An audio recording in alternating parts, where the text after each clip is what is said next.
안녕하세요. 네, 최문수 형제입니다. 사랑하는 성도님들 이렇게 만날 수 있도록 또 주님께서 은혜를 베풀어 주셔서 감사를 드립니다.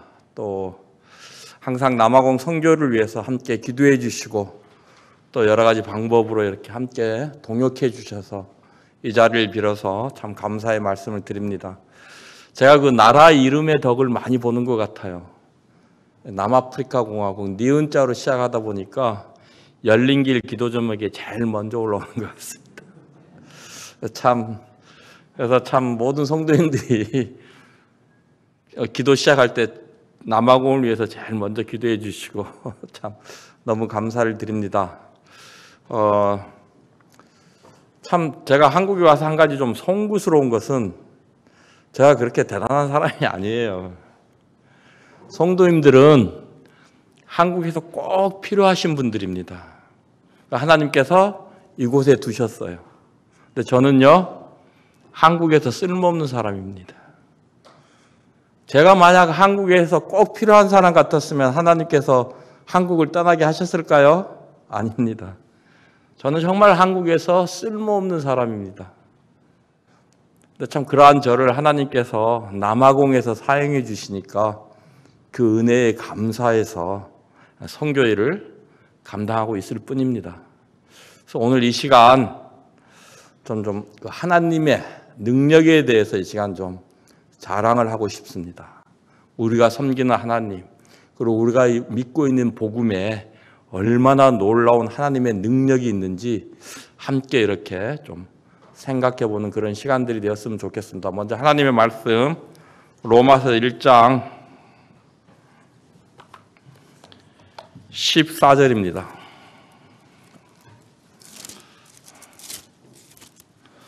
제가 한 12년 전에 그 한국을 떠나가지고 한국에 대한 기억이나 또 성경책도 그래요. 저는 개혁 한글을 가지고 있는데 요즘 대부분의 성도님들이 개혁 개정 성경을 가지고 있더라고요. 항상 이 성경책과 타블렛을 두 개를 가지고 다닙니다. 성도님들도 개혁 개정 성경을 가지고 계시죠? 네. 로마서 1장 14절부터 17절 말씀입니다. 헬라인이나 야만인이나 지혜 있는 자나 어리석은 자에게 다 내가 빚진 자라. 그러므로 나는 할 수 있는 대로 로마에 있는 너희에게도 복음 전하기를 원하노라. 내가 복음을 부끄러워하지 아니하노니 이 복음은 모든 믿는 자에게 구원을 주시는 하나님의 능력이 됨이라. 먼저는 유대인에게요 그리고 헬라인에게로다. 복음에는 하나님의 의가 나타나서 믿음으로 믿음에 이르게 하나니 기록된 바 오직 의인은 믿음으로 말미암아 살리라 함과 같으니라. 네, 16절 말씀을 보면 복음을 부끄러워하지 아니하노니 이 복음은 모든 믿는 자에게 구원을 주시는 하나님의 능력이 된다고 이렇게 말씀하고 있습니다. 그래서 오늘 이 시간은 이 복음을 통해서 하나님께서 어떠한 능력을 남아공에서 이렇게 나타내셨는지 여러분과 함께 그런 나누는 시간이 되기를 원합니다. 남아공은 그 대한민국 국토가요, 대한민국의 12배의 땅을 가지고 있습니다. 인구는 그런데 거의 비슷해요. 약 6천만이 조금 넘습니다. 근데 그 중에 공식적으로 700만이 넘는 사람이 에이즈와 결핵 환자들입니다. 인구의 10%가 넘습니다. 그러니까 통계에 잡힌 사람들만 그러니까 통계에 안 잡힌 사람까지 하면 1,000만 명이 넘는 사람들이 결핵이나 에이즈를 앓고 있습니다. 어린이 성폭행이 3분마다 한 번씩 일어나고요. 참 그 강도의 위험. 저희들은 눈을 6개를 가지고 살아갑니다. 이해가 안 되시죠? 앞에도 눈이 있어야 되고요. 옆에도 눈이 있어야 되고 뒤에도 눈이 있어야 됩니다. 항상 앞, 좌우, 뒤까지 살피면서 운전을 해야 됩니다. 5분 이상 걸어 다닐 수가 없어요. 5분 이상 걸어 다니면 몸에 가지고 있는 모든 것들을 기부하고 와야 됩니다. 그래서 한국에 그 사업하시는 분들은 집에 현금 100만 원 정도를 항상 가지고 있는다고 합니다. 왜냐하면 강도들이 오면 주면 괜찮습니다. 이 나라는 강도들이 다 총기를 가지고 있기 때문에 안 주면 그냥 쏴버려요. 근데 주면 받고 그냥 갑니다. 한국 사람 중에 어떤 분은 강도를 당했는데 집에 가질 게 없어요. 줄 게 없어요. 그러니까 애들을 불러놓고 그 전기 주전자에 물을 끓여갖고 애들 머리 위에다 그 물을 붓습니다.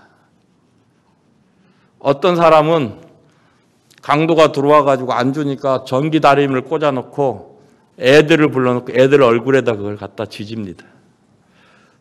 참 그 나라 강도들은 참 인정사정도 없어요. 근데 이 강도들이 들어올 때 우리나라처럼 그냥 그 대충 들어오는 게 아니라 이 사람들은 치밀한 계획을 세우고 한 달이나 두 달 동안 그 자기가 들어가고자 하는 집에 동태를 살핍니다. 주인이 언제 나와서 언제 들어가고 개가 몇 마리가 있고 이런 것들을 모든 걸 살핀 후에 그리고 들어옵니다. 참 그래서 운전을 할 때도요. 한 15분 이상 제 차 뒤에서 같은 차가 계속 따라오잖아요. 일부러 속도를 늦춥니다. 제가 속도를 늦췄을 때 뒤에 따라오던 차가 제 차를 앞서 나가면 괜찮은 것이고 같이 속도를 낮추면 분명히 저를 노리고 오는 차이기 때문에 바로 그 자리에서 경찰서로 차를 몰고 갑니다. 대사관에서 안전교육 항상 그 문자를 보낼 때 그렇게 보냅니다. 경찰도 믿을 수가 없습니다. 경찰들이 밤에 핸드폰 그 실어 나르는 트럭들 있잖아요. 이런 트럭들을 세워놓고 경찰들이 그 차를 가지고 가서 다 팔아버립니다. 그래서 대사관에서 그 경찰차가 여러 대 있으면서 검문을 하는 건 서도 되는데 경찰차 한 대 있으면서 검문을 하는 그런 경찰들이 있으면 절대 쓰지 말라고 합니다. 그리고 경찰이 쓰라고 해도 쓰지 말고 그냥 가라는 겁니다. 그래서 경찰차가 따라오면 비상깜빡이를 켜고 천천히 운전을 해서 가까운 경찰서로 먼저 들어가랍니다. 거기까지 경찰이 따라오면 경찰대로 사실 무서웠다. 너 경찰 아닌 줄 알고 그랬으니까 여기 경찰서 들어왔으니까 여기 와서 나를 조사할 일 있으면 조사해라 라고 이 대사관에서 항상 이 카톡으로 그런 문자들을 보내줍니다. 참 여러분 인터넷에 세계에서 가장 위험한 도시 이렇게 쳐보면 10위 안에 남아공에 있는 도시들이 2개나 3개 도시는 꼭 들어있을 거예요. 굉장히 그렇게 치안이 불안한 그런 나라이기도 합니다. 그런 나라에 주님께서 참 은혜를 베푸시고 또 그 나라의 사람들을 사랑하셔서 과하 폰테인이라고 하는 지역에 주님의 몸된 교회를 세워주셨어요. 한 6년 정도 이렇게 됩니다. 참 거기는 이제 흑인들, 가난한 사람들이 사는 그러한 지역입니다. 제가 살고 있는 프레토리아에서 약 차로 1시간 30분 정도 걸리는 100한 2, 3km 떨어져 있는 곳입니다. 주님께서 그곳에 몸된 교회를 세우시고요. 지금 약 100여 명의 분들이 매주 주일날 예배에 참석하고 있습니다. 그중에 구원받으신 분들이 약 40여 분 되고요. 그리고 구도자들이 매주일 정기적으로 나오는 구도자들이 약 40여 분 됩니다. 그분들이 데리고 나오는 아이들과 또 비정기적으로 가끔가다 한 번씩 나오는 그런 구도자들까지 합치면 매주 100명이 넘는 사람들이 함께 모여서 이렇게 있습니다. 그래서 저희는 주일 오전 10시 반에 만찬 예배를 드리고요. 11시 반부터 12시 반까지 성도를 위한 말씀을 듣고요. 12시 반부터 1시 반까지 예찬 시간을 가진 후에 1시 반부터 2시 반까지 매주 주일 오후에는 복음의 말씀을 전하고 있습니다. 매주 화요일에는 자매 기도회로 이렇게 모이고 있고요. 그리고 금요일에는 제자 성경 공부로 이렇게 모이고 있고 토요일 날 오전에는 엠마오 성경 공부로 모이고 있고요. 그리고 토요일 오후에는 주일 학교로 이렇게 모이고 있습니다. 그리고 매월 셋째 주 토요일에는 복음 집회로 매월 셋째 주 토요일은 항상 복음 집회를 가지고 있습니다.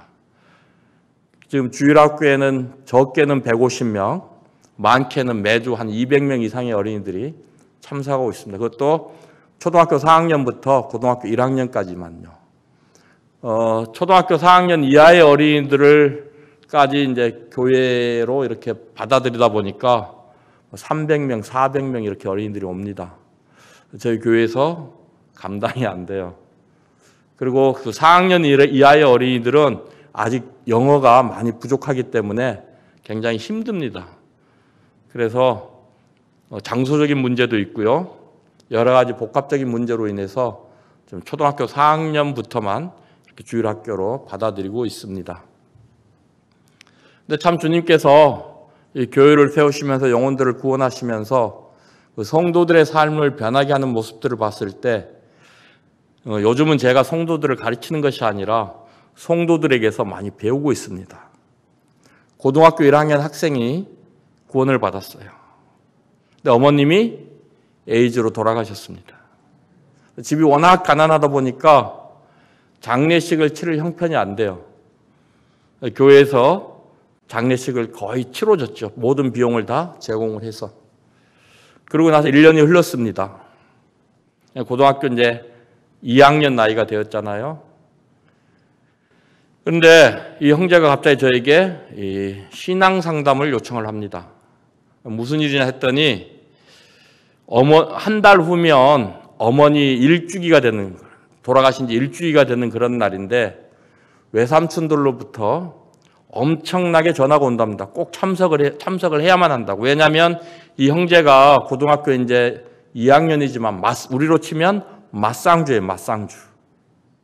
그렇기 때문에 꼭 참석을 해야 되는 겁니다. 그래서 제가 그 형제에게 물어봤습니다. 그래, 가면 되지 무엇이 문제냐? 이 형제 하는 말이 거기 가면 모든 의식들이 우상을 섬기는 그러한 의식들이랍니다. 흑인 문화는 조상신도 섬기고 하나님도 섬깁니다. 참 흑인들 교회는 참 이상해요. 이게 이제 우리처럼 정상적으로 어떤 교육을 받아서 목사님이 되는 것이 아니라 내가 경제적으로 집에 안에서 좀 안정이 되면 사회적으로 덕망을 얻고 싶어서 우리 집에서 교회를 시작합니다.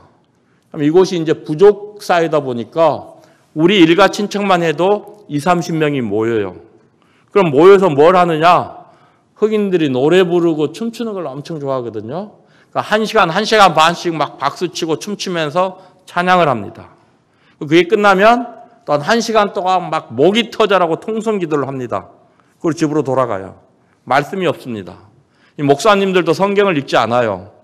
그래서 제가 여러 자칭 선지자라 하는 분들과 목사님들을 만나서 교제를 할 때 또 성경책은 꼭 가지고 다녀요, 그분들이. 그래서 자, 마태복음을 좀 펴십시오 하면 마태복음을 못 찾아요. 그리고 심지어는 어떤 그날에 이제 흑인의 90% 이상이 차지하는 교회가 자이언 처치라고 하는, 우리로 치면 시온 교회, 그런 이제 교단이 있는데 그 교단에서는 어떻게 가르치냐면 천국과 지옥을 가르치는 것이 아니라 사람이 죽으면 영혼이 이 몸에서 분리가 돼가지고 이 몸은 흙으로 돌아가고 이 영혼은 다른 몸을 가지고 새롭게 태어난다라고 가르칩니다. 그러니까 이분들은 천국 지옥 얘기를 하면 그게 뭔지 하고 몰라요. 그런 상황입니다. 그러니까 참 안타까운 게요. 어떤 목사님은 월요일부터 토요일까지 동네에서 무당을 합니다. 그리고 일요일만 목사예요.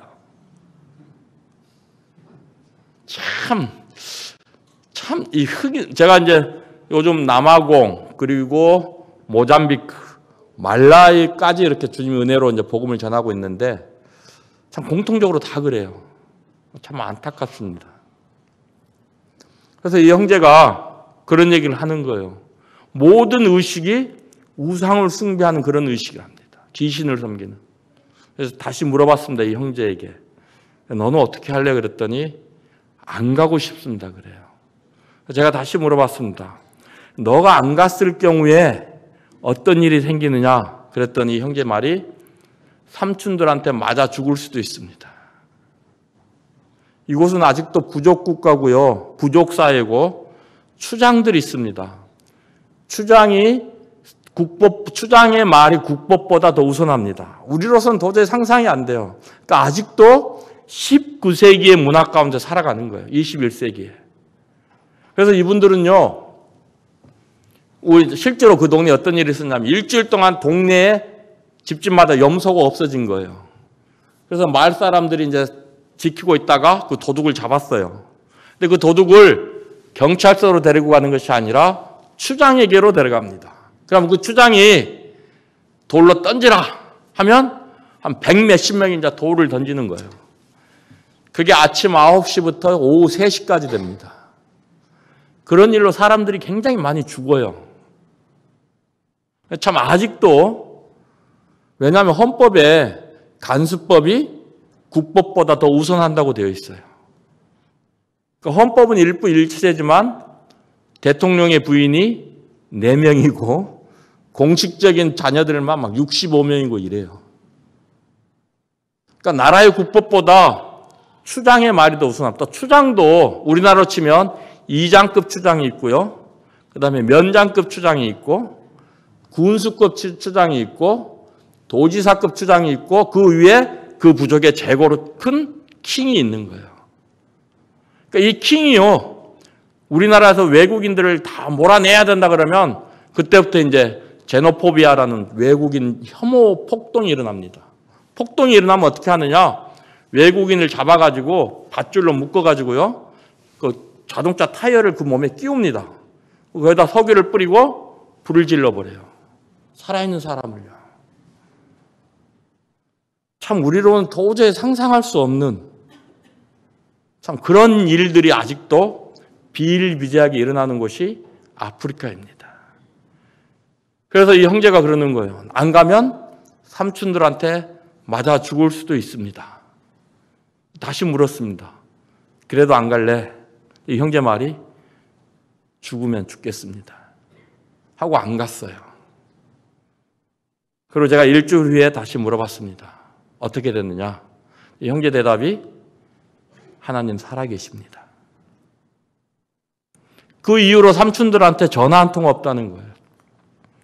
자기는 이제 삼촌들이 와가지고 삼촌들한테 맞아 죽을 줄 알았는데 하나님이 지키시고 보호해 주셨다는 거예요. 그러던 이 형제가 학교가 끝나면 친구들 집으로 데리고 와요. 그리고 성경 공부를 하면서 친구들한테 복음을 전하는 거예요. 지금 이 형제가 24살이 되었는데요. 교회에서 아주 든든한 일꾼이 되었습니다. 참 이게 복음의 능력이었어요. 한국의 선교사님들이 저에게 찾아와서 자기들이 섬기고 있는 현지 흑인들이 헌금하는 방법을 가르쳐 줍니다. 그 나라는 이제 헌금 바구니가 이렇게 돌아가거든요. 근데 참 그 흑인 문화가 우리나라 문화하고 굉장히 비슷한 게 많더라고요. 저 깜짝 놀랐습니다. 하여튼 여러모로 비슷한 게 많아요. 그래서 우리 정서하고 거의 비슷합니다. 근데 이분들도 거칠애를 굉장히 중요시 여겨요. 그래서 헌금을 이렇게 돌아가면 이 목사님이 여기서 이렇게 보고 있잖아요. 그러니까 목사님 앞에서 헌금을 하긴 해야 되는 거예요. 근데 얼마를 하느냐? 우리나라 치면 100원짜리 헌금을 하는 거예요. 10원짜리, 50원짜리, 100원짜리. 지폐는 절대 안 합니다. 내 주머니를 보니까 오늘 나한테 1000원짜리밖에 없어요. 헌금 하겠습니까? 안 하겠습니까? 합니다. 어떻게 하느냐? 1000원을 헌금함에 넣고 동전을 다 끄집어냅니다. 그리고 900원을 거슬러 가요. 근데 제가 한 번은 헌금을 가르쳤습니다. 교회에서. 어떻게 가르쳤냐면요. 자, 아브라함이 전리품을 가지고 전쟁에서 승리하고 돌아오면서 멜기세덱을 만나서 10분의 1을 드렸습니다. 그때 율법이 있었습니까? 없었습니까? 없었습니다. 야곱이요, 하나님 앞에 소원을 합니다. 내가 안전하게 돌아오면 10분의 1을 하나님께 드리겠습니다. 그때 율법이 있었습니까? 없었습니까? 없었습니다. 율법에 의하면요, 이스라엘 백성들은 10분의 1이 아니라요, 그보다 더한 헌금을 드렸어요. 로마서 2장에 보면 율법이 없던 시대에는 우리들의 양심이 율법의 역할을 한다고 되어 있습니다. 우리 성도들에게 가르쳤습니다. 그리스도인에게 11조는 율법이 아니라 최소한의 양심이다. 정말 우리가 우리를 위해서 십자가에 달려 돌아가신 그 주님의 은혜를 알고 감사한다면 정말 그리스도인들이 해야 할 최소한의 의미가 11조다라고 가르쳤습니다. 그 다음 주부터 1,000원짜리가 아니라 10,000원짜리가 헌금하면서 나오는 겁니다. 이분들은 얼마나 가난하신 줄 모르죠. 제가 한 번은 교회를 가는데요, 교회 거의 다 왔어요. 누가 길에 음식을 토해놨어요. 더 기가 막힌 건 그걸 누가 먹고 있어요. 제가 그곳에 가서 고린도후서 8장인가요? 고린도전서 8장인가요? 마게도냐의 교회 성도들, 극심한 가난 가운데 그러잖아요. 극심한 가난이 무엇인지를 깨달았습니다. 우리가 말하는 가난은 가난이 아니에요. 말라이를 갔는데요, 아프리카는 바퀴벌레도 막 이렇게 막 큽니다. 엄청 커요. 말라이는 여기 어르신들은 아시겠지만 아직도 보릿고기가 있습니다. 이분들의 주식은요, 옥수수 있잖아요, 옥수수. 이걸 우리나라 밀가루처럼 가루로 만들어서요, 뜨거운 물에다 붓습니다. 그리고 그걸 막 저어요. 젓다 보면 이게 우리나라 백설기처럼 그렇게 됩니다. 이걸 먹어요. 근데 보통 말라이 같은 경우는 옥수수 수확을 6월 달에 합니다. 1월 중순쯤 되면 옥수수들이 다 없어져요. 다 떨어집니다. 그럼 1월 말부터 5월 말까지는 먹을 게 없습니다. 가난한 사람들은 하루에 한 끼도 못 먹어요. 그래서 이런 바퀴벌레 있잖아요. 이걸 그냥 햇빛에 그냥 말려요. 그걸 그냥 먹습니다. 바퀴벌레만 먹는 것이 아니고요, 생쥐, 우리나라 생쥐 있잖아요. 이걸 좀 껍데기를 100개 갖고 주면서 먹으라 하면은 그냥 눈 찔끔하고 먹겠는데요, 이걸 그냥 5, 6마리 있잖아요. 한 요만한 꼬챙이에다 살아있는 걸 그냥 껴요. 그래서 햇빛에 말립니다. 근데 이게 이제 햇빛에 말렸으니까 이게 완전 납작하게 달라붙었잖아요. 그런데 쥐터러기는 막 뽀짝뽀짝 서 있어요. 꼬리 그대로 있고 다리 그대로 있고. 이걸 먹으라고 줍니다. 선교 사는 걸 먹어야 되는데요, 정말 미안하다. 제가 바퀴벌레는 먹어봤거든요. 주니까 먹어야죠. 그것까지는 먹을 수 있겠더라고요. 근데 그거는요, 막 털에게 이렇게 뻣뻣하게 서 있고 이런 거 보니까 못 먹겠더라고요. 정말 미안하다. 내가 진짜 애지간한 건 먹겠는데 이것만큼은 도저히 못 먹겠다. 나를 좀 용서해다오. 제가 이제 거기 가면, 집회를 하면 아마 어르신들은 알 거예요. 옛날 시골 토종 닭, 그것도 늙은 닭, 막 고무줄같이 질긴 거, 이걸 주거든요. 이걸 먹고 뼈다귀를 이렇게 놓으면요, 뼈다귀가 순식간에 없어져요. 이게 뭐 한두 번도 아니고 자꾸 그러니까 한 번은 궁금해서 따라가 봤습니다. 따라갔는데 세상에 그 뼈다귀를 갖다가 발라먹고 있어요. 얼마나 먹을 게 없으면요. 근데 그런 사람들이 구원을 받으니까요, 내일 당장 빵을 못 사더라도 하나님께 먼저 드리는 겁니다. 이게 복음의 능력이었어요. 제가 성도들한테 무엇을 가르치겠습니까? 오히려 배워야죠. 제가 무슨 말만 하면 우리 성도들은 그걸 사람의 말이 아닌 데살로니가 성도들처럼요, 사람의 말로 받는 거예요. 그러니까요, 그들 마음속에서 그 말씀이 역사를 하는 겁니다. 그래서 그 마음, 그들의 삶 가운데 놀라운 변화들이 일어나는 거예요. 이분들이 정말 받는 데만 익숙해졌어요. 이번에 들어오니까 어느 분이 그러더라고요. 아프리카 선교를 위해서 20억을 넘게 쏟아부었다고요. 근데 열매가 없다고. 당연하죠. 돈이 먼저 들어가잖아요. 그래서 이 아프리카 사람들은요, 선교사 하면 돈입니다. 하나님의 말씀을 가르쳐 주는 사람이 아니고, 우리라고 치면 사회복지사 정도 돼요. 자기들 도와주고, 이런 거예요. 그러니까, 일반 기독교에서 그렇게 선교를 했거든요. 그러니까 아프리카 지역 가면요, 선교사는 돈이에요.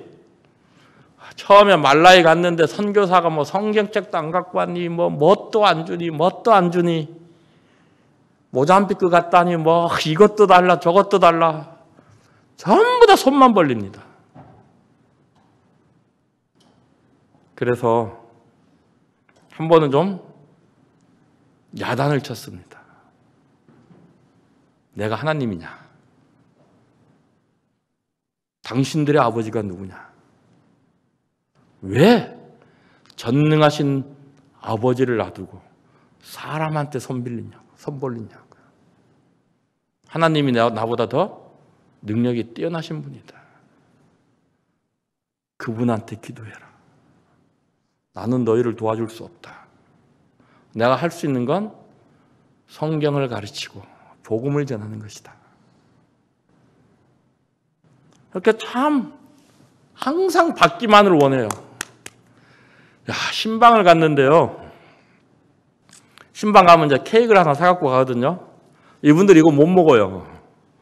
1년에 한 번 먹을까 말까 합니다. 이걸 사가지고 가면 우리 같으면 이제 신방 끝나면 이렇게 잘라서 같이 나눠 먹잖아요. 딱 들어가서 안녕하세요 하고 뭐 hello, how are you 하고 딱 주면 어디로 갔는지 흔적도 안 보여요. 신방 끝날 때까지 찬물 한 그릇도 안 줍니다. 야, 참 섭섭하대요. 정말 섭섭하더라고요. 그래서 하루는 가르쳤습니다. 성경이 그걸 가르치잖아요. 일꾼들 섬기는 방법. 배나 존경하고요. 좋은 걸 서로 나누고 분명히 가르치잖아요. 성도들에게 그걸 가르쳤습니다. 그러면서 그랬어요. 너희들이 없는 것으로 섬길 수 없다. 하지만 너희들이 가지고 있는 것으로 얼마든지 섬길 수 있다. 한번 생각해 보아라. 라고 이야기를 했습니다.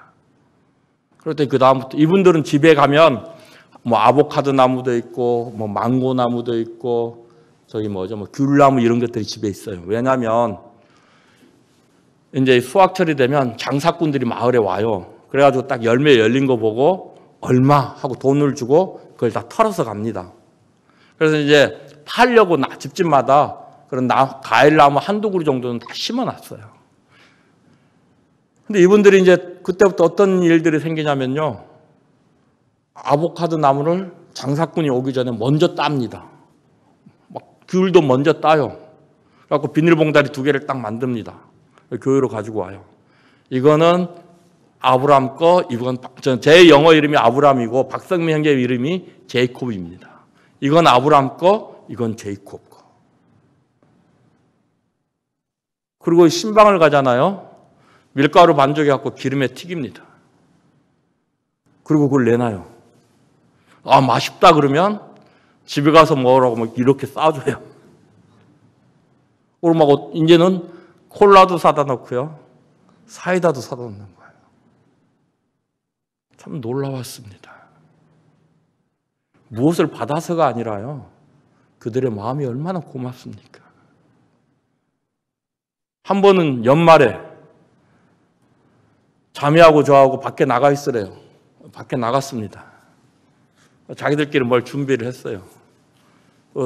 들어오는데 눈을 감고 들어오래요. 눈을 감으래요. 자매하고 저하고 눈을 감았습니다. 손을 잡고 데리고 들어왔어요, 안으로. 눈을 떠보랍니다. 눈을 떠라서 떴더니 이 앞에 이런 빨래 바구니 있잖아요. 플라스틱으로. 이거 그 나라 플라스틱 굉장히 비쌉니다. 우리나라 1,000원짜리 락앤락 있잖아요, 통. 그 나라 보통 5,000원, 6,000원 합니다. 플라스틱 제품이 엄청 비싸요. 그런데 이만한 그 빨래 바구니, 그리고 커피통, 설탕통, 프리마통 3개를 까딱 있는 거예요. 그러니까 성도들이 돈을 모아가지고 그걸 사서 우리 선물로 주는 겁니다. 눈물 나오겠죠. 정말 눈물 나오더라고요. 너무너무 감사했습니다. 이게 복음의 능력이었습니다. 엊그저께 전화를 했는데요. 그러니까 참 얼마나 변했냐면 형제들이 대학교가 개강을 했습니다. 개강을 했는데 이번에 5명이 대학을 들어갔고요. 작년에 4명이 대학을 들어갔습니다. 총 9명이 대학생이 되었습니다. 그중에 2명은 케이프타운 지역으로 대학을 갔어요. 제가 살고 있는 지역에서 차로 한 18시간 걸립니다. 그 모임으로 천거를 해 주었어요. 나머지 형제 자매들이 학교 개강을 해서 학교를 가야 되는데 그 나라는 그렇게 가난한 지역에서 대학을 가면 나라에서 등록금을 다 줍니다. 그리고 그 기숙사를 줘요. 근데 그 나라 기숙사는 그 룸하고 치사 시설만 돼 있고 거기에 필요한 음식 재료나 이런 건 내가 사서 조달을 해 먹어야 됩니다. 우리처럼 기숙사에서 식당이 있어서 밥을 주고 이러는 게 아니에요. 근데 이 형제들이 갈차비하고 그 음식 살 돈이 없는 거예요. 근데 전에 같았으면 저한테 전화를 했을 텐데 전화를 하지 않고 하나님께 기도만 하는 거예요. 제가 형제한테 전화를 했는데 그 나라에는 그 왓츠앱이라는 게 우리나라 카카오톡 같은 거. 이거 하면 우리나라 보이스톡 같이 할 수 있거든요. 그걸로 통화를 했는데 그 형제가 그런 말을 하는 거예요. 개강을 해서 일주일이 됐는데 학교를 못 가고 있다고. 그래서 1인당 우리나라 돈으로 한 8만 원씩 급하게 보내줬습니다. 이걸로 차비하고 일단 급한 음식 사서 빨리 가서 공부해라. 그러니까요, 무조건 손만 벌리던 형제 자매들이 이제는요, 사람을 의지하지 않고 하나님께 기도하는 겁니다. 이게 복음의 능력이었어요.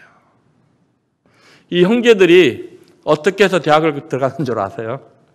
그 나라는 유급제도가 있습니다. 유급제도. 그래서 어느 정도 점수가, 평균 점수가 안 나오면 다음 학년으로 못 올라갑니다. 이 형제들이 고등학교 1학년 때 구원을 받고 침례를 받았는데 2년 후에도 고등학교 1학년인 것입니다. 제가 어느 날 불러서 형제들에게 물어봤습니다. 내가 너희들을 처음 만났을 때가 고등학교 1학년인데 아직도 고등학교 1학년이다. 그 이유가 무엇이냐? 그때 형제들이 우리는 공부에는 취미도 없고 학교 생활은 더더욱 그렇답니다. 그래서 고린도전서 말씀을 피고요. 먹든지 마시든지 무엇을 하든지 하나님의 영광을 위하여 하라. 공부도 그렇다. 내가 너희들에게 100점 맞아오라고 이야기는 못한다. 왜? 너희들이 아무리 공부가 열심히 해도 공부가 아닌 사람들은 공부를 아무리 해도 안 되잖아요. 사랑하는 성도님들, 자녀들 재능이 무엇인지 잘 먼저 파악하셔요. 공부가 아닌데 자꾸 공부해라 그러니까 부모하고 자녀 관계가 이상해지잖아요. 그러니까 포기할 건 일찍 포기하시고 욕심을 버리시고 다른 길을 찾으셔야 되는 거예요. 그 형제들한테도 그랬습니다. 그렇다고 너희들이 포기해서는 안 된다. 열심히 해야 된다. 그래도 안 되는 건 어쩔 수 없다. 그건 뭘 하지 않겠다. 근데 해보지도 않고 그러는 것들은 하나님께 영광도 안 되고, 죄송하지만 아프리카에서는요, 대한민국을 잘 모릅니다. 일반 좀 지식층이나 대한민국을 알지요. 보통 사람들은 대한민국을 모릅니다. 그래서 그 사람들은 아직 우리 성도들 빼고 그곳에 아직도 저는 차이니스입니다. 중국 사람이라고 불러요. 그리고 우리 교회를 차이니스 처치라고 부릅니다. 중국 교회라고 불러요. 근데 다 모든 사람들이 니들이 중국 교회를 다니고 있는 걸 안다. 그런 것들이 하나님께 영광이 되겠느냐 하고 교제를 해줬습니다. 한 2, 3개월이 흘렀어요. 그 형제들이 저에게 왔습니다. 시험을 봐서 결과가 나왔는데 선생님이 자기들을 부르더라는 겁니다. 그러면서 하는 말이 왜 컨닝했냐고. 그러니까 이 친구들이 정말 그 말씀을 하나님의 말씀으로 받고 공부를 하기 시작한 겁니다. 그리고 작년에 우리로 치면 다 인서울을 했어요, 대학을. 그 나라도 그 프레토리아에 있는 대학에 가기가 굉장히 어렵거든요. 쉽지가 않아요. 특히 그런 가난한 지역에 있는 공립학교에서요. 근데 이 형제들이 다 그 대학교에 입학을 한 겁니다. 참 놀라웠습니다. 그러니까 이 형제들도 믿기지가 않는 거예요. 자기들이 대학에서 공부를 하고 있다는 게. 한번 생각을 해보세요. 낙제를 해가지고 그 학년도 못 오르던 그런, 그러니까 지금 24살인데 대학교 2학년인 거예요. 낙제를 하고 그러던 학생들이 지금 대학에서 공부를 하고 있으니까 자기들도 깜짝 놀라는 겁니다.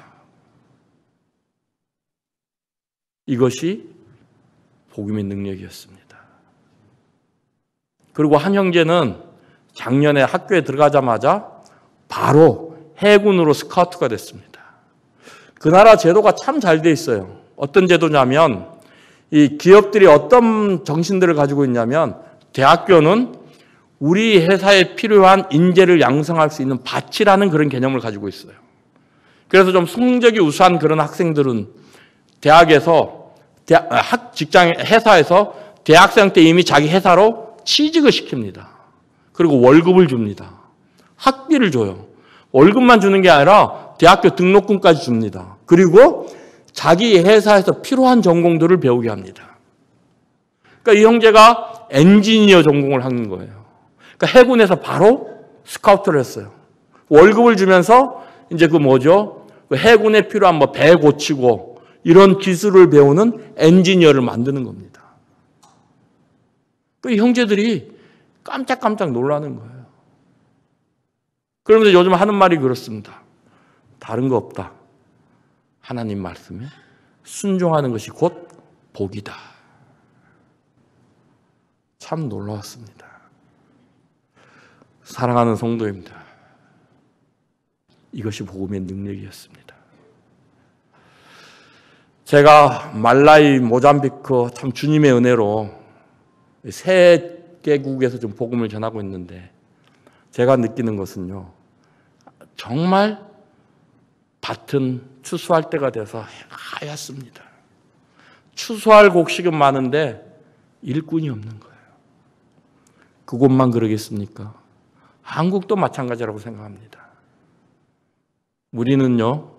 세상 사람들이 너무 악하고 세상이 악하고 마음이 완악하다고 모든 것들을 세상 탓으로만 하고 손 놔버렸습니다. 요즘 북부교회 성도님들은 아직도 전도지 돌리는 줄로 믿습니다. 근데 성도님들이 잘못 알고 있는 게요. 전도지 1000장, 2000장 돌리고 열매 없다고 그만둬버립니다.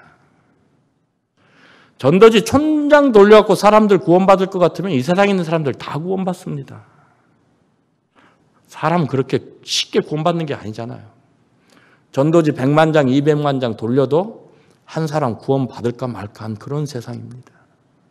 근데 우리는 1000장, 2000장 돌리고 포기해버립니다. 죄송한 말씀입니다만 사람들이 구원받는 건 우리의 영역이 아닙니다. 하나님의 영역이죠. 우리의 영역은요, 전하는 것입니다. 사도 바울이 그런다. 내가 할 수만 있는 대로, 이 말이 할 수만 있는 대로 이 말의 의미가 무엇이냐면요. 기꺼이 자원해서 열심히 복음을 전한다는 것입니다. 이게 우리가 해야 되는 것입니다. 근데 우리는 하나님의 영역까지 침범을 합니다. 그러니까 복음을 못 전하는 거예요.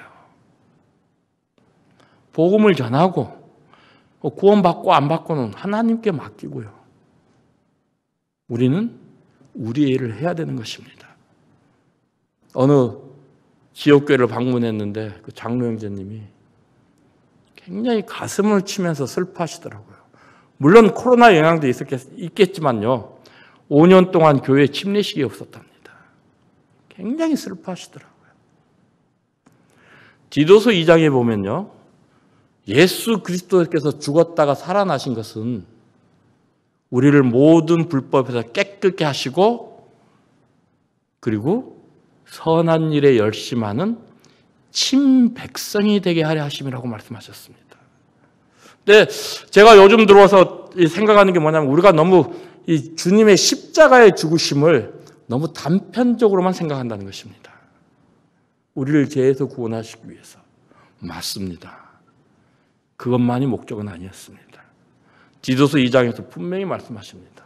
우리로 하여금 선한 일에 열심하는 친백성으로 만들기 위해서 예수 그리스도께서 십자가에서 죽으시고 우리들을 죄에서 구원하셨다는 것입니다.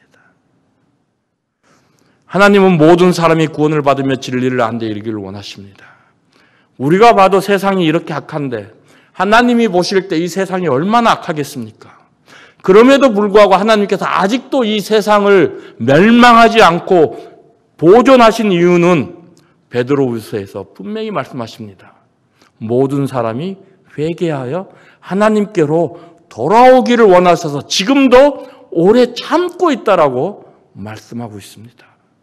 그래서 하나님은 지금도 일하시고 있습니다. 예수님이 그러시잖아요. 아버지가 일하시니 나도 일한다. 사도 바울이 그랬습니다. 고린도전서에서요. 우리는 하나님과 함께 일하는 자다. 아담과 화가 선악과를 따먹은 이유로 하나님의 안식은 깨어졌습니다. 지금도 한 영혼이라도 더 구원하시기 위해서 하나님은 일하고 계신다는 것입니다. 하나님이 일하시는데 우리가 놀고 있을 수 있습니까? 사랑하는 성도님들, 우리는 열심히 전해야 됩니다. 그들이 듣든지 안 듣든지 열심히 전해야 됩니다. 포기하지 마시고요. 낭망하지 마시고요. 제가 선교 나간 지 5년이 되었는데요. 교회가 안 세워집니다. 참 말 조심해야 되겠더라고요. 바른 말이 천리 아니라 천리 더 가더라고요. 남아공에 있는데 최영재 선교 나간 지 5년이 됐는데도 아직 교회가 안 세워졌더란 말이 들려요. 한국에서 하는 말들이 남아공까지 들리더라고요. 참 낙담되고, 야, 나는 실패한 선교사가 되나 보다. 참 낙담 가운데 있었습니다. 그러나 포기하지 않고 복음을 전했습니다. 고린도전서에서 그러잖아요. 우리의 수고가 결코 주 안에서 우리의 수고가 결코 헛되지 않는다고요. 주님께서 결국에 주님의 몸된 교회를 세워주셨습니다. 네, 그렇습니다. 성도님들. 이게 쉬운 일이 아닙니다. 힘들고 어렵습니다. 특히 코로나 이후로 정말 어렵고 힘듭니다. 다른 건 다 오르는데 오직 한 가지만 안 오르잖아요. 월급. 참 사시기 힘들고 어려운 그런 세상에 살고 있습니다. 하지만 그리스도인은요, 이 세상과 분리된 사람들입니다. 저는 여기 있을 때요, 나그네, 성경이 우리를 나그네라고 하는데 나그네의 의미에 대해서 잘 몰랐습니다. 우리 흔히 나그네 하면 방랑신, 김삿갓 정도 생각합니다. 근데 성경에서 말하는 나그네의 의미는 그게 아니더라고요. 저같이 한국 사람인데 좀 남아공에 살고 있잖아요. 성경에서 말하는 나그네는 이런 개념이었습니다. 우리가 왜 나그네입니까? 우리는 이 세상에 속한 사람들이 아니라 분명히 주님께서 말씀하셨습니다. 내가 이 세상에 속하지 아니한 것 같이 저희도 이 세상에 속하지 아니하였사옵나이다. 요한복음 17장에서 기도 가운데 그런 말씀 하시잖아요. 빌립보서 3장에서 우리의 시민권은 하늘에 있다고 그러고요. 에베소서 2장에서 우리는 예수 그리스도와 함께 하늘에 안친 바 되었다고 말씀하고 있습니다. 그래서 우리가 나그네입니다. 이 세상은요, 우리의 본향이 아닙니다.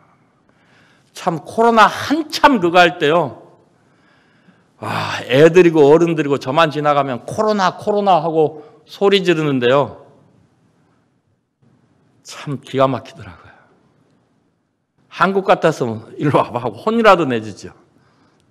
거기서는요, 아무 반응도 없습니다. 왜냐하면 외국인이기 때문에요. 나그네이기 때문에요. 절대 반응하지 않습니다. 그곳에 집값이 오르든 주식값이 오르든 전혀 관심 없습니다. 왜냐하면 나그네이기 때문에요. 이게 그리스도인의 삶이었습니다. 그래서 그리스도인들은요, 이 세상에 속한 방법으로 이 세상을 살아가잖아요. 100% 실패합니다. 우리는